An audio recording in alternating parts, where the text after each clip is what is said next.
Microsoft founder అలాగే gates foundation chairman bill gates Amaravati పర్యటనకు వచ్చారు సార్. బిల్ గేట్స్ కు మంత్రి నారా లోకేష్ సాదరంగా స్వాగతం పలికారు. CM Chandrababu, deputy CM Pawan Kalyan సత్కారం కూడా చేశారు. చంద్రబాబును కూడా బిల్ గేట్స్ పొగడతలతో ముంచెత్తిన పరిస్థితి. ఇక్కడ సీన్ కట్ చేస్తే ఈ బిల్ గేట్స్ ఏపీ పర్యటనకు రావడంపై సోషల్ మీడియాలో ఒక రకమైన ట్రోల్స్ జరుగుతూ ఉన్నాయి సార్. గలీజ్ బిల్ గేట్స్ అమరావతికి వచ్చారా అని చెప్పేసి. బిల్ గేట్స్ పేరు రీసెంట్ గా ఎప్స్టీన్ ఫైల్స్ లో కూడా ఉంది కదా సార్. అంటే బిల్ గేట్స్ పైన ఎప్స్టీన్ ఫైల్స్ ఆరోపణలతో పాటు ఆయన భారతదేశాన్ని తన ప్రొడక్ట్స్ లాభగా వాడుతున్నాడు, ప్రయోగశాలగా మన గినిపిక్స్ లాగా తన ప్రొడక్ట్స్ ను టెస్ట్ చేయడానికి వాడుతున్నాడు అన్న విమర్శ కూడా ఉంది. అది మోర్ సీరియస్ విమర్శ ఎప్స్టీన్ కన్నా కూడా. సో అయితే దట్ డజంట్ మీన్ ఇప్పుడు ఎప్స్టీన్ ఫైల్స్ లో ఆయన పేరుంది, ఆయన ఖండించాడు ఇదంతా రబీష్ అని.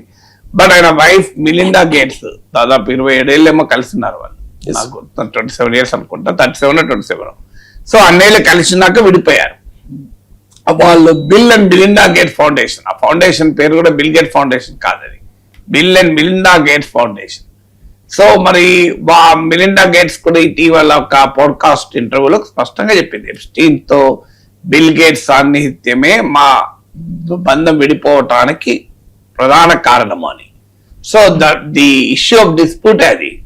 సో చాలా మంది జీవితాల్లో ప్రొఫెషనల్ గా చాలా గొప్ప పొజిషన్ లో ఉన్న వాళ్ళు కూడా చాలా మంది అనలేం, కానీ కొద్దిమంది పర్సనల్ లైఫ్ లో చాలా హారబుల్ లైఫ్ ఉంటుంది వాళ్ళు. ఇట్స్ అబ్సల్యూట్లీ అసలు మనం భరించలేని పర్సనల్ లైఫ్ ఉన్న ప్రామినెంట్ పీపుల్ ఉన్నారు. అది కానీ మనం వాళ్ళ పర్సనల్ లైఫ్ మనం నిర్దేశించలేం కదా. ఇప్పుడు బిల్ గేట్స్ అమరావతికి ఎందుకు పిలిచారు? బిల్ గేట్స్ కు ఎప్స్టీన్ కొన్న సాన్నిహిత్యం కోసం పిలవలే కదా. What is the purpose of కదా. ఇప్పుడు ఒక సినిమా యాక్టర్ లేదో ఒక డైరెక్టర్ పర్సనల్ లైఫ్ ఘోరంగా ఉంటుంది. ఆయన తీసిన సినిమా మనం చూడకుంటుంటామా? ఒక రెస్టారెంట్ ఓనర్ పర్సనల్ లైఫ్ దారుణంగా ఉంటుంది అని చెప్పి రెస్టారెంట్ కు పోకుండా దీస్ ఆర్ డిఫరెంట్ థింగ్స్. నేను సమర్థించిన Bill Gates personal life is personal life, దాన్ని మనం ఖచ్చితంగా క్వశ్చన్ చేయాల్సిందే.